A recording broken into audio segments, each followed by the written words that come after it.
정재후 목사님이라는 분이 어느 잡지에 기고한 하나님도 아프십니다라는 제목의 짧은 글을 제가 읽은 적이 있습니다.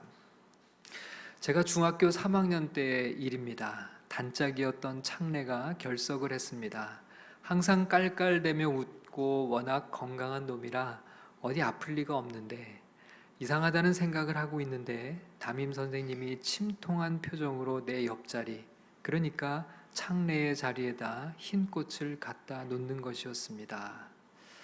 그리고 이 글의 저자는 이 경험을 바탕으로 쓴 빈자리라는 시를 글에서 소개하는데요. 창래의 사이는 장파열이란다.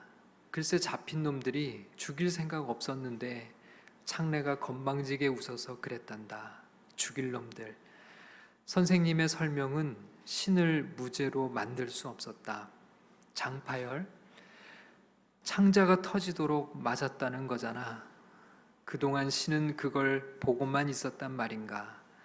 그런 잔인한 신을 어떻게 믿는단 말인가? 그 악마의 손들을 말릴 수 없었다는 말인가? 그런 무능한 신을 어떻게 믿는단 말인가? 창래의 빈자리, 신의 빈자리. 친구의 죽음은 예민했던 아이에게 지울 수 없는 상처를 주었고 죽음이 너무 궁금해서 신학을 하게 되었다는 그는 그 글에서 이렇게 말합니다. 하나님을 용서할 수 없다는 말은 사람이 할 수 없는 불경스러운 말임을 저는 잘 압니다. 그러나 저에게는 그 말이 늘 가슴 속에 응어리져 있었습니다. 신학교 친구들은 늘 좋으신 하나님을 말하고 찬양하는데 저는 공감할 수가 없었습니다. 살아가는 동안 창래의 빈자리는 계속 있었습니다. 크게 보면 세계대전으로부터 해서 6.25 전쟁, 광주 민주항쟁, 작게 보면 연일신문에 보도되는 살인, 강간, 사기 사건들, 신의 빈자리를 증거하는 사건들이 우리들의 삶을 온통 포위하고 있었습니다. 여전히 많은 사람들은 이런 질문들을 가슴에 품고 살아갑니다. 유명한 복음 전도자였던 빌리 그레엄의 설교 동역자이자 절친한 친구였던 찰스 템플턴이라는 사람이 있었습니다. 그 당시에 많은 사람들은 찰스 템플턴이 빌리 그레엄을 뛰어넘는 대중 전도자로 사용되리라고 예측을 했지만, 그러나 그는 끝내 믿음을 잃어버릴 뿐만 아니라 아예 신앙에서 완전히 떠나게 됩니다. 오히려 후에는 무신론 전도자가 되어서 무신론은 전파하는 일에 남은 인생을 쓰게 되는데요. 그런데 그 사람을 무신론자로 만든 한 장의 사진이 있었다고 합니다. 그는 이렇게 말합니다. 아프리카 북부의 한 흑인 여자 사진이었습니다. 그곳은 처참한 가뭄을 겪고 있었습니다. 여자는 죽은 아기를 안고 한없이 야속하다는 표정으로 하늘을 올려다보고 있었습니다. 그 사진을 보며 나는 이런 생각이 들었습니다. 이 여자한테 필요한 거라고는 비뿐이다. 그런데도 비를 내려주지 않는 신이 사랑과 자비의 창조주란 말인가. 세상에는 참으로 이해할 수 없는 일들, 납득하기 어려운 일들이 너무나 많습니다. 갖가지 모순과 부조리들이 가득합니다. 오늘 본문에서 만나는 사건도 우리가 생각하기에는 참으로 이해하기 어려운 이야기 중에 하나입니다. 솔로몬의 우상 숭배로 인해서 이스라엘은 두 나라로 갈라지게 되죠. 북쪽에는 이스라엘, 남쪽에는 유다가 세워졌습니다. 북쪽의 이스라엘의 초대 왕은 여로보암이라는 사람이었는데요. 그러나 이 여로보암이 금세 하나님을 버리고 금송아지 우상을 만들어 세우고 그것을 하나님이라 말하며 그것을 예배하게 했습니다. 자, 열왕기상 13장을 보면 한 선지자가 등장합니다. 우리는 그의 이름을 알 수가 없는데요. 그저 하나님의 사람이라고만 기록이 되어 있습니다. 이 하나님의 사람은 우상을 숭배하게 한 죄를 범한 여로보암 왕을 향해서 하나님의 말씀을 전합니다. 하나님은 여로보암 왕을 향해 심판을 선포하게 하셨는데요. 근데 이 심판의 메시지를 들은 여로보암 왕은 회개하기는커녕 오히려 하나님의 사람을 잡으라고 소리를 칩니다. 그때 이 여로보암 왕이 뻗었던 손이 굳어지고 마는데요. 그러자 이 왕은 하나님의 사람에게 간청합니다. 자신을 위해서 기도해달라고 부탁을 하는데요. 하나님의 사람이 여로보암 왕을 위해서 기도해주자 그 손이 금세 치유가 됩니다. 자, 그러자 이 여로보암 왕이 하나님의 사람을 자신의 집으로 초대하는데요. 열왕기상 13장 7절의 말씀을 같이 읽겠습니다. 왕이 하나님의 사람에게 말하여 이르되 나와 함께 집에 가서 쉬라. 내가 내게 예물을 주리라. 자, 여로보암 왕은 예물을 약속하면서 하나님의 사람의 환심을 사려고 합니다. 그러나 이 하나님의 사람은 하나님의 명령대로 이 모든 것을 거절합니다. 자, 열왕기상 13장 8절과 9절 읽어볼까요? 하나님의 사람이 왕께 대답하되 왕께서 왕의 집 절반을 내게 준다 할지라도 나는 왕과 함께 들어가지도 아니하고 이곳에서는 떡도 먹지 아니하고 물도 마시지 아니하리니 이는 곧 여호와의 말씀이 내게 명령하여 이르시기를 떡도 먹지 말며 물도 마시지 말고 왔던 길로 되돌아가지 말라 하셨음이니이다 하고, 하나님의 사람이 왕의 진미와 예물을 전부 거부했던 이유는 하나님의 명령이었기 때문입니다. 하나님의 사람은 하나님의 말씀을 따라 그렇게 떡도 물도 먹지도 마시지도 않고 길을 떠났습니다. 자, 이때 베델에 한 늙은 선지자가 등장합니다. 그가 이 하나님의 사람이 나타나서 여로보암 왕에게 하나님의 말씀을 전했다는 소문을 듣고 이 하나님의 사람을 자신의 집으로 데려가려고 합니다. 자, 그러나 하나님의 사람은 같은 이유로 그의 청을 거절하는데요. 자, 이때 베델의 선지자가 거짓말을 합니다. 자, 열왕기상 13장 18절을 읽겠습니다. 그가 그 사람에게 이르되 나도 그대와 같은 선지자라. 천사가 여호와의 말씀으로 내게 이르기를 그를 내 집으로 데리고 돌아가서 그에게 떡을 먹이고 물을 마시게 하라 하였느니라 하니 이는 그 사람을 속임이라. 하나님의 사람은 베델의 늙은 선지자의 말에 그만 속아서 그의 집에 들어가 먹고 마십니다. 바로 이때 하나님의 말씀이 거짓말을 한 베델의 늙은 선지자에게 임하는데요. 베델의 늙은 선지자에게 속아서 떡을 먹고 물을 마시고 있는 하나님의 사람을 향해서 이해할 수 없는 선포가 행해집니다. 열왕기상 13장 20절 22절까지 같이 읽겠습니다. 그들이 상 앞에 앉아 있을 때에 그 말씀이 그 사람을 데려온 선지자에게 임하니 그가 유다에서부터 온 하나님의 사람을 향하여 외쳐 이르되 여호와의 말씀에 내가 여호와의 말씀을 어기며 내 하나님 여호와께서 내게 내리신 명령을 지키지 아니하고 돌아와서 여호와가 너더러 떡도 먹지 말고 물도 마시지 말라 하신 곳에서 떡을 먹고 물을 마셨으니 내 시체가 내 조상들의 묘실에 들어가지 못하리라 하셨느니라. 원래 하나님의 사람은 떡도 먹지 않고 물도 마시지 말라고 한 하나님의 말씀을 따라 걸어가고 있었습니다. 그런데 누가 거짓말로 그의 발걸음을 돌리게 했습니까? 베델의 늙은 선지자였죠. 그런데 느닷없이 베델의 늙은 선지자에게 하나님의 말씀이 임했습니다. 그런데 어이없게도 속아서 떡과 물을 마시고 있는 하나님의 사람이 불명예스럽게 죽음을 당하게 될 것이라는 경고였습니다. 그리고 잠시 후에 이 말씀이 실제가 되고 맙니다. 자, 열왕기상 13장 24절을 읽겠습니다. 그 사람이 가더니 사자가 길에서 그를 만나 물어 죽이매 그의 시체가 길에 버림받으니 나귀는 그 곁에 서 있고 사자도 그 시체 곁에 서 있더라. 하나님의 사람은 지금 비참하게 죽고 말았죠. 여기서 우리는 이런 의문이 듭니다. 왜 하나님의 사람이 죽어야 할까요? 하나님의 사람은 선량한 사람 아니었습니까? 그가 하나님의 말씀을 어긴 것은 사실이죠. 그러나 사자에 물려 처참하고 비참하게 죽어야 할 만큼의 그런 큰 죄인가라고 하는 의문이 떠나질 않습니다. 그것도 속아서 지은 죄 아닌가요? 그의 죄를 찾는다면 단지 속은 죄밖에 없는 것 아닌가요? 하나님의 사람은 비참하게 죽었는데 금송아지 우상을 만들어 이스라엘의 수많은 사람들을 우상 숭배의 죄로 몰아넣은 여로보암은 어떻습니까?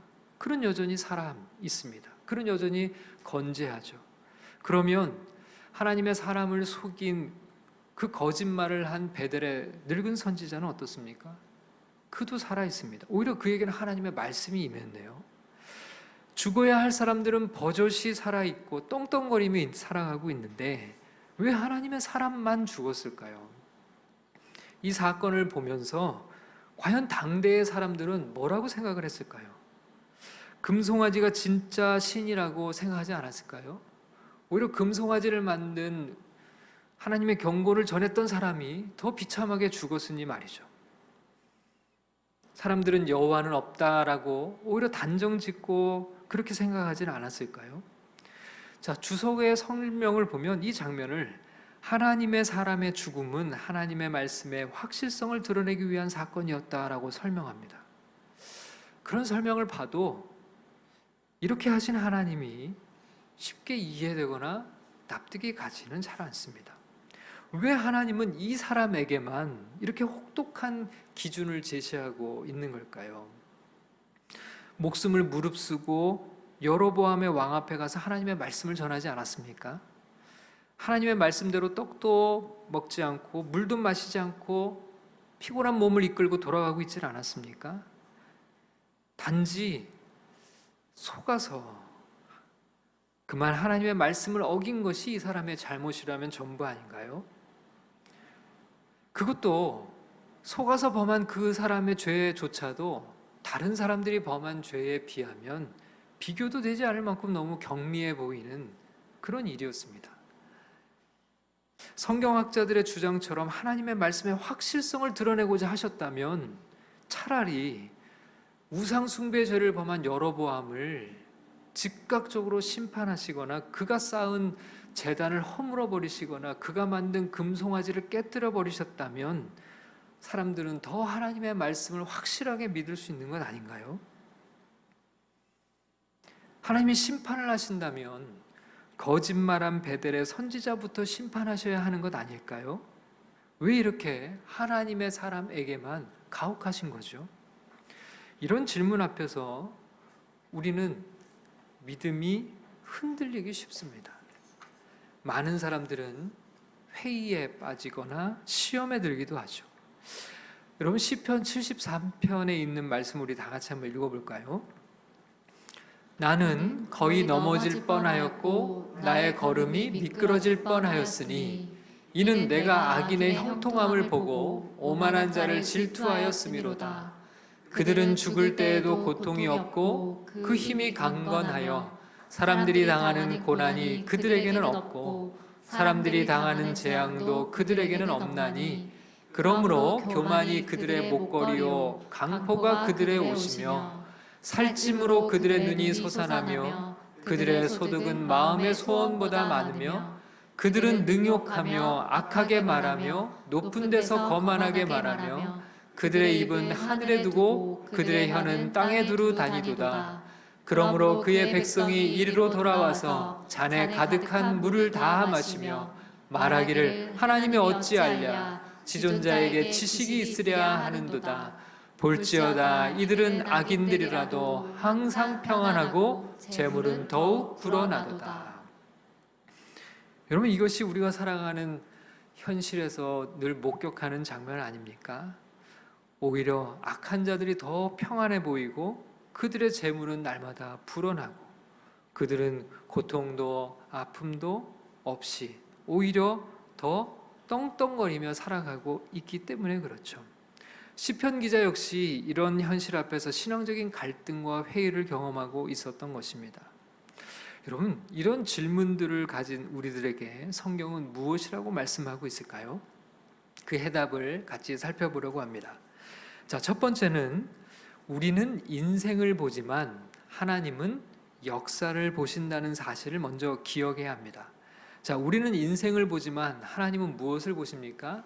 역사를 보십니다. 우리의 시야는 대단히 좁습니다. 전체를 보고 판단하기보다는 순간순간 벌어지는 일들만을 놓고 판단하기 쉽습니다.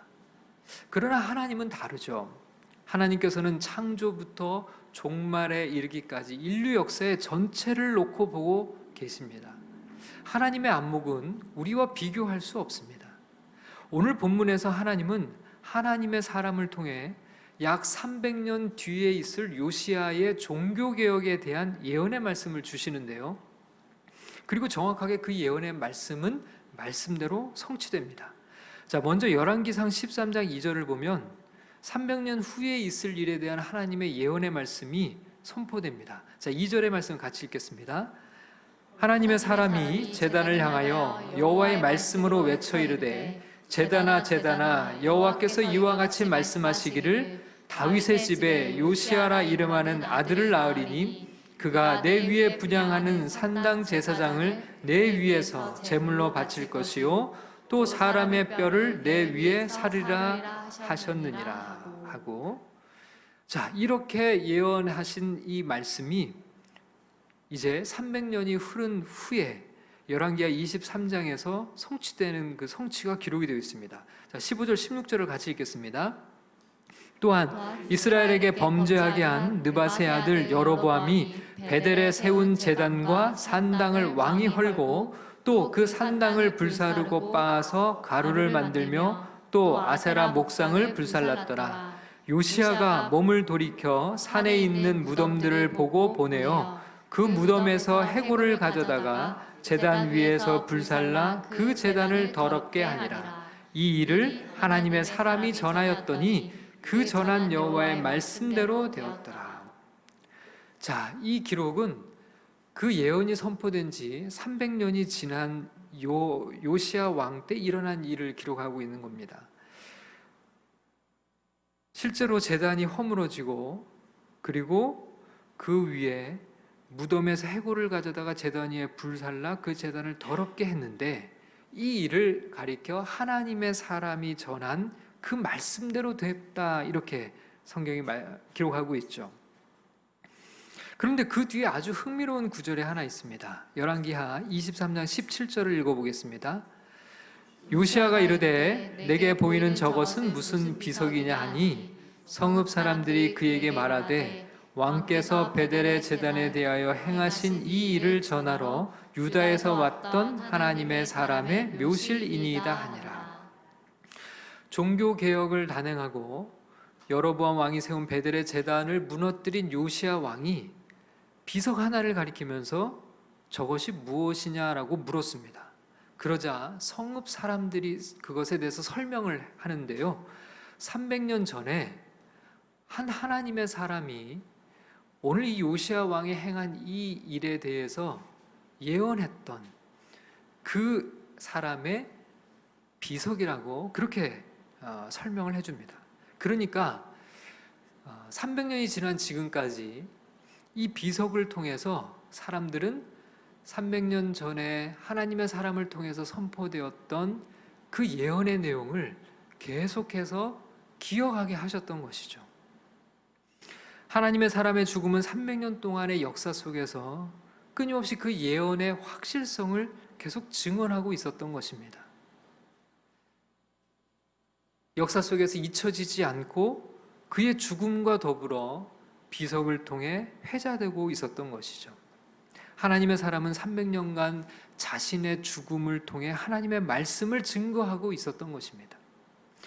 제럴드 시처가 쓴 하나님의 뜻이라는 책에 보면 그가 자신의 이야기를 이렇게 적어놓은 부분이 있습니다.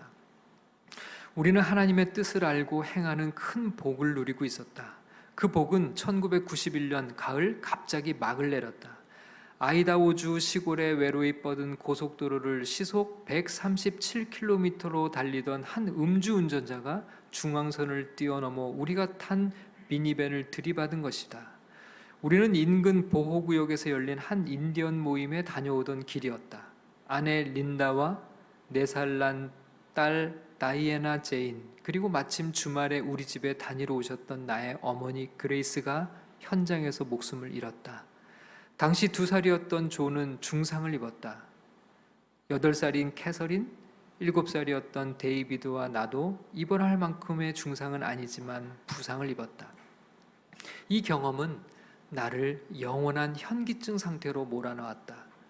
균형을 되찾느라 오랫동안 고생했다. 나는 린다와의 결혼이 하나님의 뜻인 줄 알았고, 우리 6식구 가정이 하나님의 뜻인 줄 알았고, 우리가 함께 누리던 행복하고 안정되고 순조로운 삶이 하나님의 뜻인 줄 알았다. 많은 사람들의 말처럼 우리는 이상적인 가정이었다. 그런데 하나님이 어떻게 이처럼 비극적인 일이 벌어지게 할 수 있단 말인가? 시처는 이 질문을 가지고 진지하게 하나님의 뜻에 대해 탐구합니다. 그리고 책의 결론에서 이렇게 말합니다. 아무리 처참하고 부당한 고난일지라도 궁극적으로 하나님은 그것을 사용하여 당신의 구속의 뜻을 성취하신다. 선한 것이든 악한 것이든 모든 사건은 하나님이 역사 속에서 이루시는 더 커다란 계획에 소용된다라고 말이죠. 우리 눈앞에서 벌어지는 단편적인 사건들만을 가지고는 그 사건의 의미를 정확하게 이해하기는 분명 어렵습니다. 그러나 전체 스토리를 다 알고 나면 그때 그 일이 그래서 일어난 것이구나를 이해하게 될 날이 오는 것이죠. 우리는 부분을 보지만 하나님은 늘 전체를 보고 계신다는 사실을 우리는 먼저 기억해야 합니다. 자, 2번째로 내 인생의 형통함보다 하나님의 일과 영광을 중심으로 생각할 수 있어야 합니다. 자, 내 인생의 형통함보다 하나님의 일과 영광을 중심으로 생각할 수 있어야 합니다. 여러분, 참 아쉽게도 우리가 세상의 주인이 아닙니다. 하나님이 우리를 위해 존재하시는 것이 아니라 우리가 하나님을 위해 존재합니다. 하나님이 세상의 주인이시고 하나님이 통치하시는 왕이십니다. 여러분, 세상의 중심은 내가 아니라 바로 하나님이십니다. 요한복음 9장 1절에서 3절의 말씀을 한번 같이 읽겠습니다. 예수께서 길을 가실 때에 날 때부터 맹인된 사람을 보신지라. 제자들이 물어 이르되 랍비여, 이 사람이 맹인으로 난 것이 누구의 죄로 인함이니까? 자기니까 그의 부모니까? 예수께서 대답하시되 이 사람이나 그 부모의 죄로 인한 것이 아니라 그에게서 하나님이 하시는 일을 나타내고자 하심이라. 여러분, 우리가 볼 때 한 시각장애인의 인생은 참으로 불행해 보이죠. 그래서 제자들은 예수님께 물었습니다. 그의 불행의 원인이 무엇이냐고 말이죠. 그러자 예수님께서 이렇게 대답하셨습니다. 그에게 하나님이 하시는 일을 나타내시고자 하려는 계획이 있으시다. 오직 우리는 한 사람의 인생의 형통함만을 가지고 평가할지 모르겠지만 하나님은 원대한 하나님의 일의 큰 계획 속에서 한 사람의 인생을 설계하고 계신 것이죠. 요한복음 14장 4절에는 젊은 나이에 죽은 나사로의 소식을 들으시고 예수님께서 이렇게 말씀하신 구절이 있습니다. 함께 읽겠습니다. 예수께서 들으시고 이르시되 이 병은 죽을 병이 아니라 하나님의 영광을 위함이요 하나님의 아들이 이로 말미암아 영광을 받게 하려 함이라 하시더라. 나사로의 죽음이 하나님의 영광을 위함이다. 그리고 하나님의 아들이 이로 말미암아 영광을 받게 하시기 위함이다라고 말씀하고 있죠. 그래서 하나님께서는 인생의 형통함의 관점이 아니라 하나님의 일과 하나님의 계획과 더 큰 하나님의 영광의 관점으로 우리가 세상을 바라볼 것을 말씀하고 있습니다. 거부하는 몸짓으로 이 젊음을 이라는 책은 이어른 교수가 30대 때 쓴 에세이 책의 제목이라고 합니다. 신에 대해서도 인간에 대해서도 모든 권위에 대해서 거부하는 몸짓으로 살아온 자기 자신을 표현한 제목인데요. 무신론자를 자처하던 그가 기독교 신앙을 가지게 되죠. 그가 하나님 안으로 들어오게 된 계기는 딸의 고난이었습니다. 하나님을 열심히 섬기며 미국에서 검사로 변호사로 잘 나가던 딸이 어느 날 암에 걸렸다는 청천벽력 같은 소식을 전해 듣게 됩니다. 잘 치료된 줄 알았던 암이 어느 날 재발을 합니다. 손자가 자폐증과 과잉 행동 장애를 앓고 있다는 소식도 들려옵니다. 그러다가 건강한 손자가 갑작스러운 죽음을 당하게 되죠. 그리고 딸은 결국 실명에까지 이르게 됩니다. 매섭게 고난이 몰아쳤습니다. 그리고 이 딸로 인해 아버지 이어령 씨는 예수님을 영접하게 됩니다. 자, 그가 책에서 이렇게 적었습니다. 암에 걸렸던 너의 아픔으로, 시력을 잃어가던 너의 어둠으로 나를 영성의 세계로 이끌어 주었다. 내가 애통하고 서러워할 때 내 머릿속의 지식은 검불에 지나지 않았고 내 손에 쥔 지폐는 가랑잎보다 못하다는 걸 알았다. 70평생 살아온 내 삶이 잿불과도 같은 것이라는 것을 가르쳐 준 것이다. 그의 딸 이미나 목사님은 일찍 주님 곁으로 갔죠. 그러나 이어른 교수는 지금도 하나님의 살아계심을 증거하며 살아가고 있습니다. 무신론자였던 이어른 교수를 통해 하나님은 당신의 일을 행하고 계시죠. 당신의 영광을 위해 그를 사용하고 계신 것입니다. 그래서 우리는 인생의 형통함의 관점만을 가지고 세상을 바라볼 것이 아니라 하나님의 일, 그리고 하나님의 영광이라는 관점으로 세상을 바라볼 수 있어야 합니다. 자, 마지막 세 번째는 우리의 생각이 아닌 하나님의 생각을 붙잡아야 합니다. 자, 우리는 나의 생각이 아니라 누구의 생각을 붙잡고 살아야 합니까? 하나님의 생각입니다. 예레미야서 29장 11절의 말씀을 읽겠습니다. 여호와의 말씀이니라. 너희를 향한 나의 생각을 내가 아나니 평안이요 재앙이 아니니라. 너희에게 미래와 희망을 주는 것이니라. 자, 성경은 하나님의 생각이라는 단어를 사용합니다. 여러분, 지금 이렇게 하나님이 말씀을 주시는 이 상황에 대한 사람들의 생각은 어떨까요? 자, 지금 사람들은 큰 재앙과 고난 가운데 빠져서 절망하고 있었습니다. 그 절망 가운데 우리들의 생각이 머물고 있었습니다. 자, 그때 하나님께서는 우리들의 생각을 너무나 잘 아시고 우리들의 생각이 아닌 하나님의 생각에 우리가 집중할 것을 말씀하셨습니다. 하나님은 하나님의 생각을 보여주기를 원하셨습니다. 내 생각으로는 아무것도 붙잡을 수 없을 것 같은 그때 우리가 해야 할 것은 하나님의 생각을 붙드는 것입니다.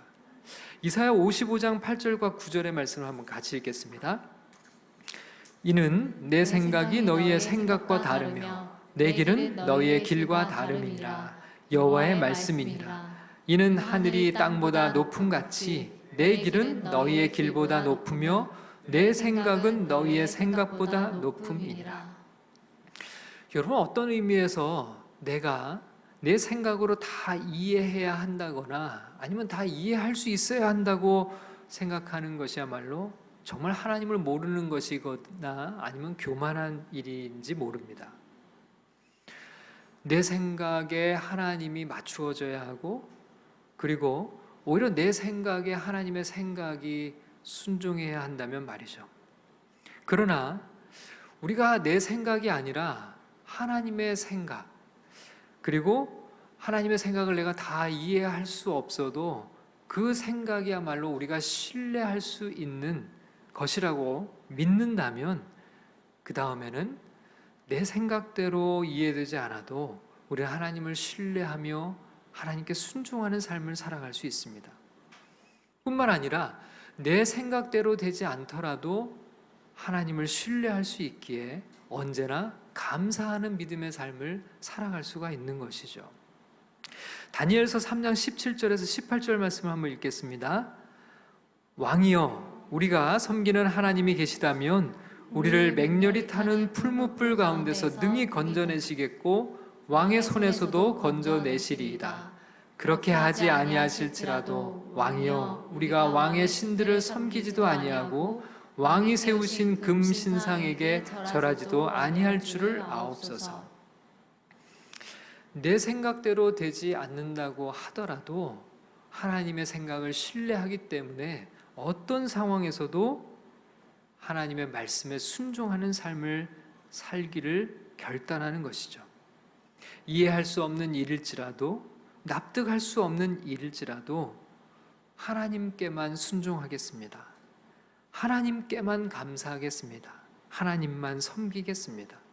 비록 이해할 수 없는 일이라 하더라도 하나님을 향한 분명한 신뢰를 가지고 지금 이곳에서 하나님의 뜻을 따르며 살겠습니다. 라는 고백을 할 수가 있는 것이죠. 기독교 사상가 가운데 프란시스 드 살레라고 하는 사람이 있습니다. 그가 이렇게 말했습니다. 고난 속에서도 기꺼이 하나님을 믿고 사랑하려는 마음이야말로 최고 수준의 사랑의 표현이다.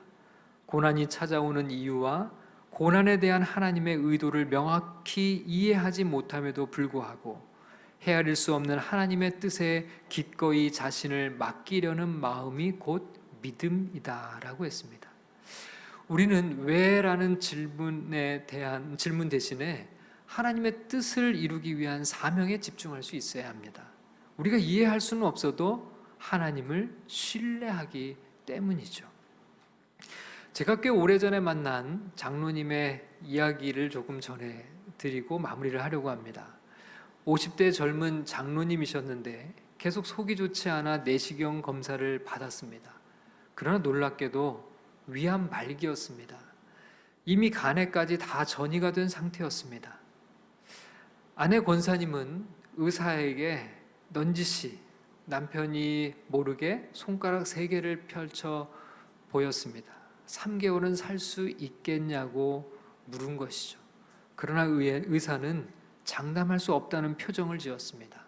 너무나 충격이었습니다. 그렇게 건강하던 분이 3개월도 보장할 수 없는 시한부 판정을 받게 되었다니 말입니다. 장로님은 그 소식을 듣고 집으로 돌아와 담임 목사님께 담담한 목소리로 전화를 걸어 소식을 알렸습니다. 목사님은 그 충격적인 소식을 너무도 평안히 전하시는 장로님을 보고 더욱 놀랐다고 했습니다. 장로님께서 항암 치료를 받기 시작하셨는데 신기하게도 경과가 너무나 좋았습니다. 1차, 2차 치료의 회를 거듭할 때마다 암세포는 눈에 띄게 줄어들었습니다. 장로님은 항암 치료 중임에도 단 한 번 예배를 거르는 날이 없으셨습니다. 보통은 머리카락도 빠지고 부작용도 심할 텐데 교회에서 마주치면 언제나 그 모습 그대로 환하게 사람들을 맞이했습니다. 간혹 화장실에서라도 마주쳐서 장로님 건강은 좀 어떠세요? 라고 물으면 너무 좋습니다 라고 대답했습니다. 항암제를 맞은 직후에는 예배를 드리러 교회에 오실 때 마스크를 쓰고 오셨는데 그것 외에는 일반 사람들과 하나도 다를 바가 없었습니다. 항상 웃으면서 성도들을 대하셨습니다. 이분이 말기암으로 시한부 판정을 받은 환자인가 싶을 정도로 말이죠. 예정된 6차까지의 항암 치료를 다 마치셨습니다. 3개월을 못 넘길 거라는 의사의 예측은 완전히 빗나갔습니다. 그리고 1년 반 정도가 지났을 때쯤일까요? 제가 장로님이 소속된 교구의 목사가 되어 신방을 갔습니다. 장로님은 그때 제게 그동안 아무에게도 말하지 않았던 간증을 처음으로 들려주셨습니다.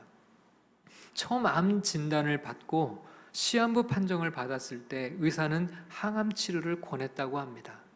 완치는 안 되더라도 조금이라도 기한을 연장할 수 있다는 의미에서였습니다.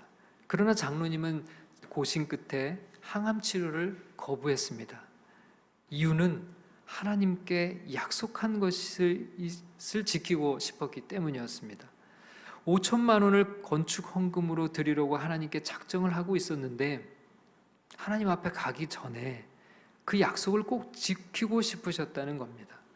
생명을 조금 더 연장한다고 거기에 돈을 쓰기보다는 그 약속을 지키는 데 돈을 쓰고 싶으셨던 것입니다.